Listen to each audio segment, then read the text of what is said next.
Hello, hello, hello, and welcome to another episode of Reality Rights. I am author Ellie Alexander, and I'm here with the tech guy.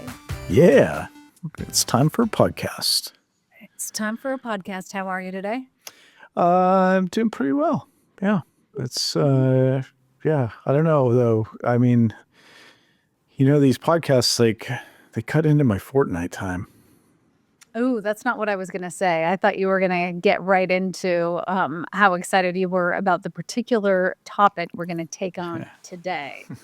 I am excited about that. That is has me less distracted than normal. I would say because today we're talking all things holiday.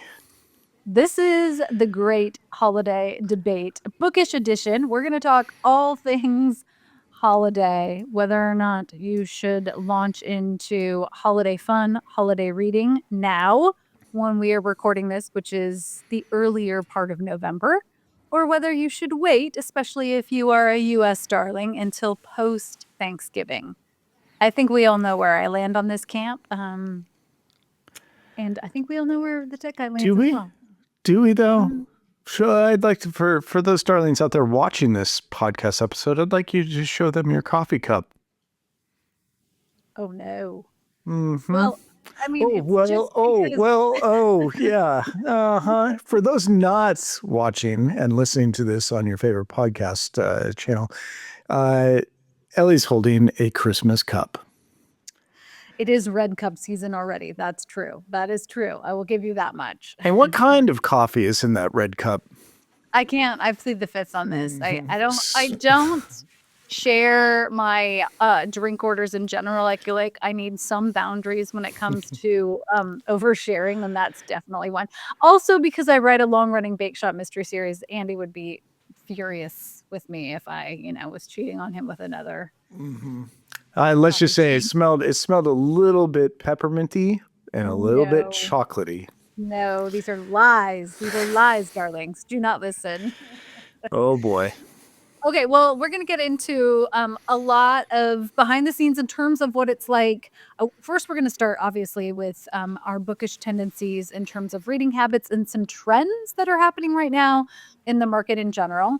And then we're going to go into what it's like to be writing a book during the holiday season, publishing a book, what it's like to have a holiday-themed book out in the market, and how that's very different than having something that isn't sort of seasonally attached to, a few months of the year. So we've got a lot to dive into today.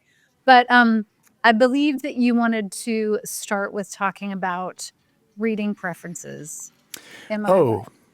Yeah.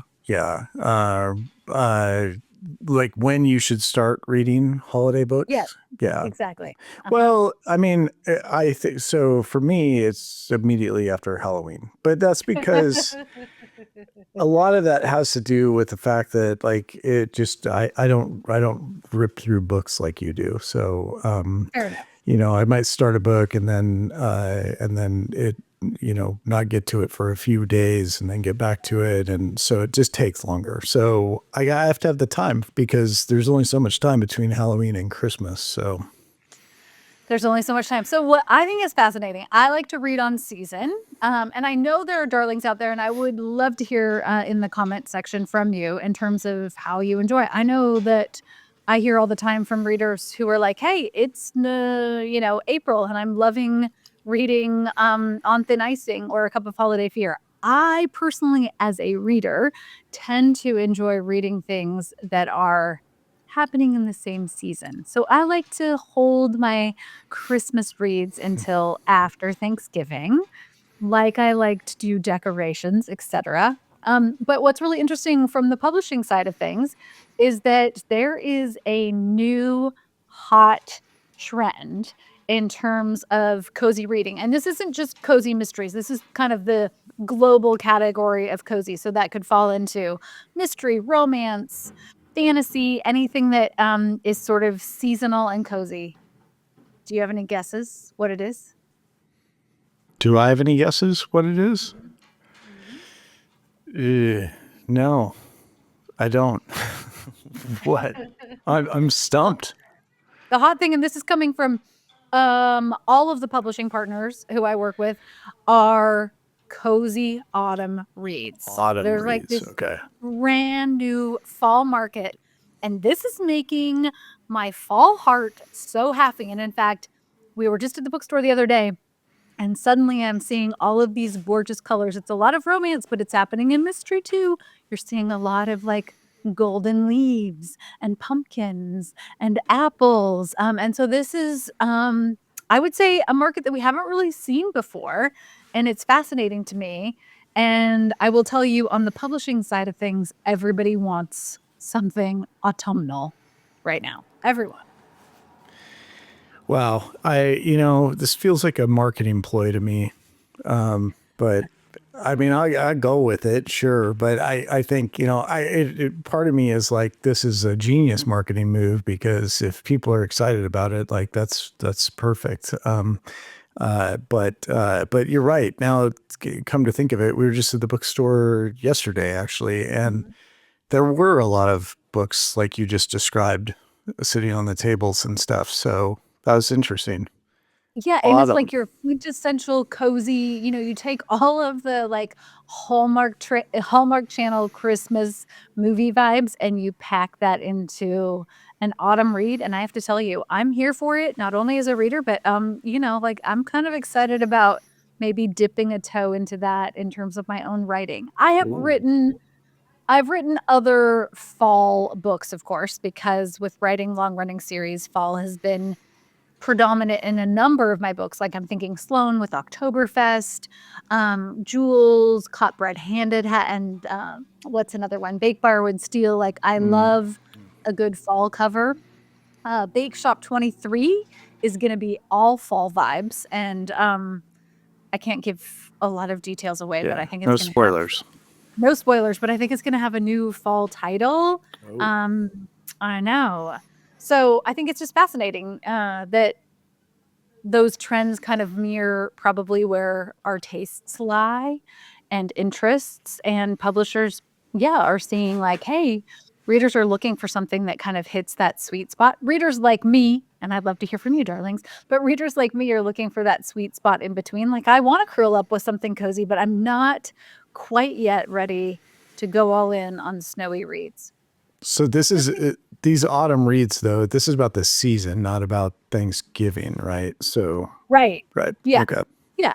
That I makes mean, I sense. and maybe some of them are Thanksgiving, but I think it's more just like anything from like late August to post Thanksgiving would fit in that new sort of window of categories, which Right. is fascinating to me. Yeah. Cause I mean, I think, like I'm just thinking about like animated specials dealing with the holidays and like Thanksgiving. I like, the thing is, I love I mean, I love Thanksgiving, and Yeah. so like you make me out to be just a Christmas only guy, but I do love Thanksgiving. I just like Thanksgiving Grinch. there's really not a lot associated with like the two animated shows that I can think of that are associated with Thanksgiving are the Charlie Brown Thanksgiving special, which Wah, is the wah, worst Charlie Brown. wah. Prove me So wrong. depressing. Prove me Yeah. wrong. It's terrible. It's the slowest. How we watch these as children, I have no Oh, idea. no. Like, Yeah. and then Freebirds, which might be the Oh gosh. worst animated movie Yes. ever. Yes. So, yeah, yeah. So with those two things, I'm like, oh, Thanksgiving just, they never had a chance. It Just never never had a had a chance. chance. It never had a chance. Yeah. Oh, it's true.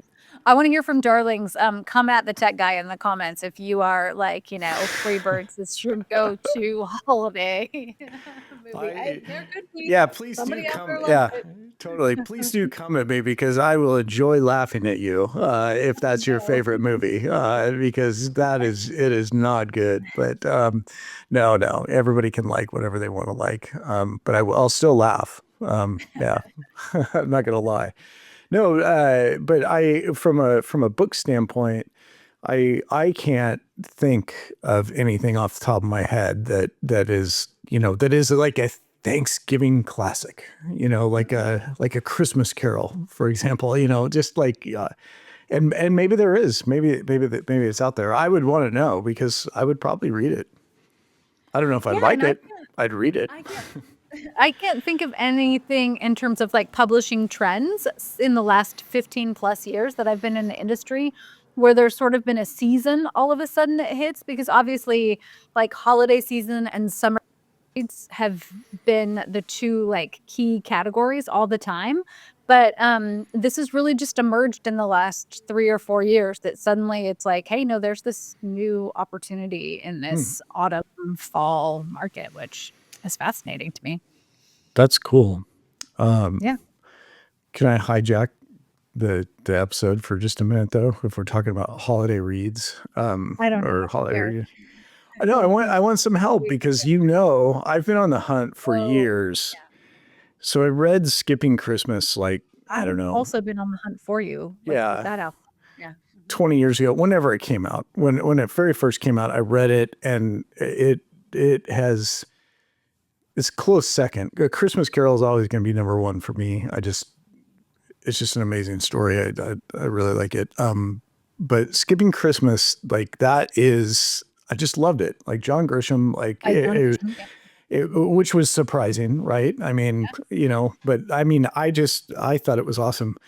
Christmas with the Cranks, the movie, it's okay, but it is not the book. And so I've been on the hunt forever to find the next Skipping Christmas. Like what is I just want like and I haven't been able to find it. So I'd love to hear from the darlings out there. Like if you have a favorite holiday book, holiday-esque book, I want to know. And I've read like The Stupidest Angel and Holidays on Ice and I can't remember the name of Augusta Burroughs book, but anyway, Oh, you know, um, yeah, I've read a bunch of other Christmas or holiday books, and it's just nothing does it like Skipping Christmas. I know, and you also like you do enjoy reading holiday reads during the holiday season, and I have been on a quest for the last few years to find something for you. And last year, I enacted a bunch of my book selling friends who like know the book world better than anything, and I hooked you up with quite a few mysteries, like some of which are dark holiday Yeah. reads. So there are some mysteries in that space, but yeah, Yeah, like a and skipping Christmas. yeah, skipping Christmas. Yeah, I don't know. And yes, that was my second piece. Is I do have a stack of books that I'm in fact I'm going to start them, but like one of them is a Christmas horror book.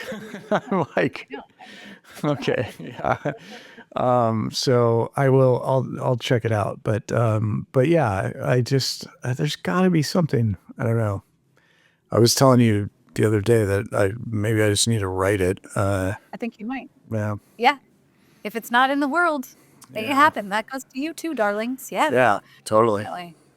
I'm sure our darlings are gonna have some recs for you. I have faith. I do. I hope so. Well, I think that's a good segue into sort of the book side and the publishing side of holiday reads, marketing, publishing, launching a book into the world, what it means to have a novel that is themed like the holiday and how that sales cycle changes dramatically. But let's get into it first with what it's like to be writing during the holidays. Because this is some cold, hard facts for you. If you have a deadline that happens to fall shortly after the holidays, let's say, I mean, I might be speaking for a friend here, early January, you might not get to take the holidays off. You might Right. have to write through the holidays. Over the years, I've done so much work to try to mastermind my writing schedule so that I can take chunks of time off. But it does not always line up based on delivery dates and the publishing schedule. And so sometimes you have to write through whatever else is happening in your life, which is sometimes kind of a bummer. Like you might have to skip out on a few of those ice skating nights or manage your schedule so you're writing frantically during the day and then take the night off to go look at Christmas lights and drink some hot cocoa. And that's just true of the writing life in general. Yes, there's flexibility in that you get to set your own schedule, but if you're hitting publishing deadlines, you're hitting those deadlines. Yeah, and it's hard too because there's so many distractions during that holiday season, right? Just like, activities and everything that is just life, gets in the way. So it has been interesting over the years because you've been I think you've been good about not having a ton of deadlines that interfered with it, but on the years that you have, and there definitely have been those, it has, certainly gotten in the way more than once. Yeah, and it's like any other job, right? Like, you have X amount of time off, you have X number of days to get a book written, edited, etcetera, like, it has to get done. On the flip side, I often, encourage new writers who I'm working with that if they don't have the headspace to write during the holiday season because of what you just said, that there is so much going on and you have all these distractions, and maybe, like, your energy is being drawn multiple places, it might be a good time to just, like, take a break from your book and come back to it, pre having, like, hard deadlines that you have to hit, right? If you're early it was easier for me to do that earlier on in my career, so, if you are somebody who is working on a project and suddenly you find yourself, like, completely overwhelmed by everything else that's going on with the holiday season, like, it's okay to take a break and walk away from it. Yeah, yeah, for sure. But what about writing what if the book you're writing is holiday themed? Um, and I mean, you don't get to write that during the holiday season. Yeah, I mean, I same thing. I've written many a holiday stories during heat waves in July and August. Where I remember a couple of years ago, what was I working on? It must have been A Cup of Holiday Fear. So this was a few years ago now. I went and raided our Christmas decoration bin and like strung up lights in my office and put up a little Christmas tree on my like a tabletop Christmas tree. You made me a Fraser fir candle because I was like, I gotta like Yeah. try to tap into the vibes. And I was listening to like Christmas carols in July. It felt very wrong for me. But yeah, you can't always write some it's awesome if it lines up in season. And if you're somebody who's new in the process and you know you're going to be writing a holiday book, like, hey, sketch that out in the next couple months. Like, go for it. But sometimes the math doesn't math that way. No, no, you're beholden to the, publishing schedule. So, yeah, getting that written well ahead of time. But yeah, that was funny. I'd come home from work and the house smelled like Christmas. But it was middle of summer. It was pretty funny. I know, then you're like, "Would you like a Christmas cookie?" Right. It's 100 degrees. Yes, I Yeah. would. I Thank you know, very yeah. much. The recipes for that one were pretty crazy too, because it's like June, late June, like it's hot and it's like, here, try this roast or try this, whatever. And it's just like, oh boy, that's a Mhm. lot. It's a lot during the summer. The other thing from the publishing end of things, and, luckily this year, the way that my pub dates are lining up, I don't have a book that's releasing right after Christmas, but especially for the first, like, 10 or 15 bake shop books, they would always come out the week after Christmas, and I know we've talked about this in a prior podcast, but again, that means for pretty much the whole lead up through the holiday season, and then the week after Christmas, where darlings, you might just be like, "I'm in my pajamas all week, with Right. my lovely cocoa, reading all my new books." I am like, "Hey, I gotta let people know that I have a book out in the world," or, put on a big book launch, so that can be a challenge sometimes too. Yeah, and that was like the years that that was happening, that was a lot of work during a time when you didn't want to be doing a lot of work. We tried to make it fun though. I mean, we came up with some, I think, really good Totally. ideas, like with the 31 days of cookies and 31 days of pie and stuff to like really kind of promote, the book, knowing that it was going to come out like 2 days after Christmas. But it was also like it was a bad release time. I feel like everybody's just kind of overwhelmed with everything that the lead up to it, right? And then, yeah, it was a lot of work for that particular time of year. Right, they're just the idea that, like, we're tired too, and, Yeah. but, you're, like, overwhelmed by all of the holiday festivities, and, it's like, "Hey, come to a book party," but, I mean, Right. The beautiful thing is, darlings, you have stood by me since the beginning, because when we threw our very first book release party for Meet Your Baker, it was the week after Christmas, and everybody came, which was such a delight. So Right. that's makes book people the best people, I think. No, totally. But yeah, I mean, the other side of that from a marketing standpoint and for all the, writers out there and authors, it's a tough time to be marketing things too. The like noise, like level of noise that people are getting, like starting now, right? Every commercial is about the Yes, holidays, and every like, I know. and there are commercials and ads and banners and everything on the internet, emails, text messages, everything for if you can buy it as a gift, and even if it's something you would never have thought you could buy as a gift, you're going to get an ad for it. And so trying to get your message out there during that time, it's stressful. It's it's a lot of work.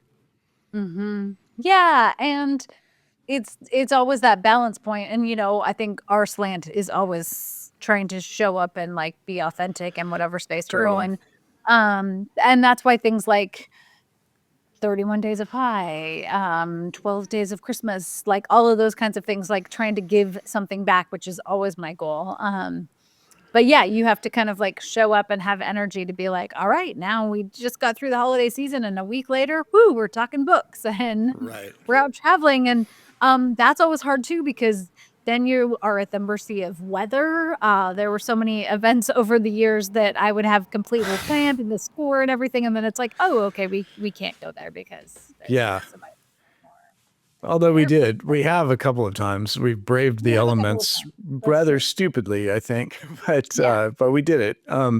Okay, so we talked about reading, seasonal reading, talked about seasonal writing, but the one thing that I think readers always want to know, and something that we have experienced many times now over your writing career is everybody wants a holiday book. So you write a holiday book, but then what are sales like for that holiday book for most of the year? Yeah, that's all. I think that's such an interesting point, because, and this is something we talk about in publishing all the time, which is that the marketing plan for a holiday book is dramatically different than anything else, even within a series, right? Right. Because anything in a series, even if maybe there's, like, it's set during the fall or it's set during April, even during winter, like, it doesn't really matter, because those sales tend to just be this. I'm trying to, like, speak with my hands. I apologize, darlings, who are listening, and not seeing me, but I'm making a flat line with my fingers. Those sales are pretty solid and steady throughout the year. Completely different for a seasonal read. So, for example, A Holiday Homicide, which came out last Christmas. It was the 4th book. Was it the 4th book? Yeah. Yeah. It's the 4th book in the Secret Bookcase Mysteries. Those any sort of holiday read tend to come out anytime from, like, August through early November, right? Because you want them out on shelves early Mhm. enough, like you're talking about, because we're already seeing ads for the holiday season. So those come out and they have this big spike in sales, and then they fall off a cliff. Right. Um, and they're not going to have the same kind of steady sales that some of the other books in the series are going to have, because they're blatantly holiday. So there are a lot of readers, darlings like me, who might not be as interested in picking up A Holiday Homicide in June. Interestingly enough, though, every year Mm. during the holiday season, then you see those spike again. So, like, A Holiday Homicide, the last week or so has been on a great, like, deal. So I think it's listed at like 99 cents right now, or $1.99. And so it's been number one in all the categories again. It hadn't been since this time last year. So every year, then the publisher can bring it back out. Same thing for A Cup of Holiday Fear. I have 2 new cozy holiday rom-coms. It'll be the same thing. So that it's just, you can't have the same expectations. And if you're somebody who's publishing indie, you might be like, "Oh my gosh, this is incredible. I'm seeing, like, all these great sales around November and December."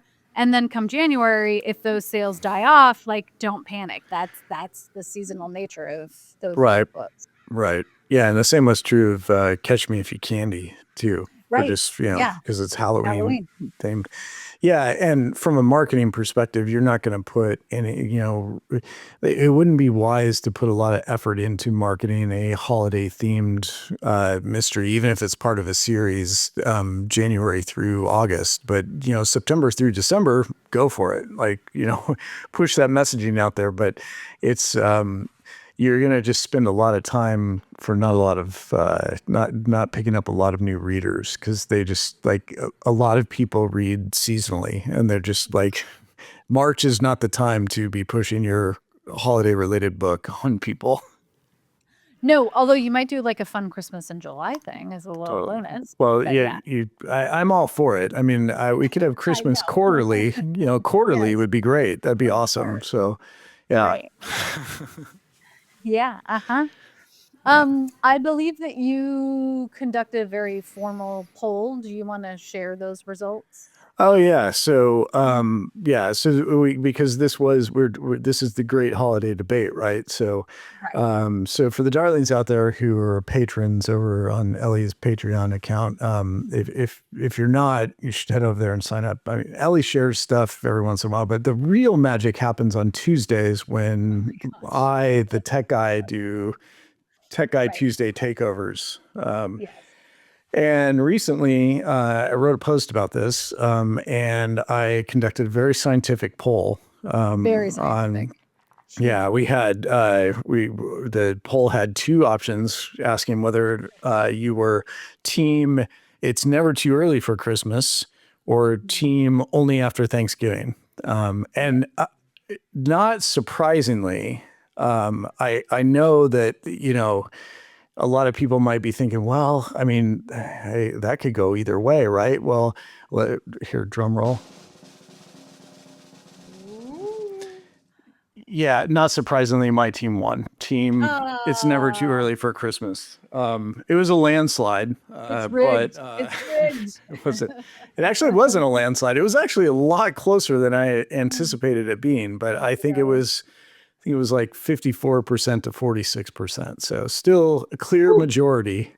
huge bag. Clear clear majority of people thought that it was never too early for Christmas. So and I know Christmas isn't everybody's thing. Like that's like Oh yeah, and I said this in absolutely. a post. I want to be clear. This is what we celebrate, and it's not even a religious thing for us. And it's totally cool if it is for you. Like it just like the holidays in general. It's about the season. It's about joy. It's about giving. It's about kindness for me, and so that's why I'm always very eager for it to start. Um, uh, and if anybody out there hasn't heard by now, I'm a huge fan of A Christmas Carol. So Ooh. I can't wait to see productions of that. We're going to see an awesome one this year. I can't wait. Yes. We're going to see a walking production of A Christmas Carol. I'm so So excited for cool. this. It's outdoors. It's at this art art center. And you walk through the production while it's happening. I'm so curious to see how this is going to work. I can't wait. Me too. I mean, I'm excited for you. When I found it, I was like, well, we have to go because you've seen every iteration of a Christmas carol possible. But I also selfishly am like, ooh, maybe this will be fodder for a future bake shop mystery. Like Lance might want to do a moving production of something. And it's been like 10 plus books since I've done a holiday book for bake shop. So it might be Oh, time to bring another one around soon. I don't know. We'll All see. right. Well, if you decide that, I mean, I'm always happy to make the holiday scented candles for you, special Okay. for your writing efforts. So, I'm always down with that. Ha ha ha. Yeah, so darlings, you should weigh in and let us know which camp you fall into because I'm curious if these results will hold with a wider sampling. yeah, I'm suspicious. right. So but you're asking in like reading specific, right? So you want to Mhm, know, mhm. wait till after Halloween to read holiday related books, or any time of the year. Any time of the year. And let's dive a little deeper and ask in the comments, darlings, like, how do you feel about this new autumn push for cozy autumn vibes? I'm Yeah. loving it. I want to know who else is with me. Yeah, and I want to hear from the writers out there too, the darlings that Mm. are currently writing books and stuff. Like, if you are writing a holiday book, like, what do you do to get in the holiday spirit when it's not the holidays and you have to be writing about the holidays? I know what Ellie does, but I want to hear what everyone else's strategies might be, because I don't know, I might borrow a few myself. You Yeah, never that's know. right. Because you're going to write the next version of Skipping Christmas. That's right. Totally. Totally. Okay, well, to wrap this one up before we go, don't forget, if you have any great recs, I will. If a darling has a great rec, I might even find their book for you before Christmas. I'm just putting it out there now. Whoa. All right. Send those I know. recommendations right now. Okay, hit the comments right now. Hit it, let's go. All right. All right. Well, on that note, until next time. Till next time.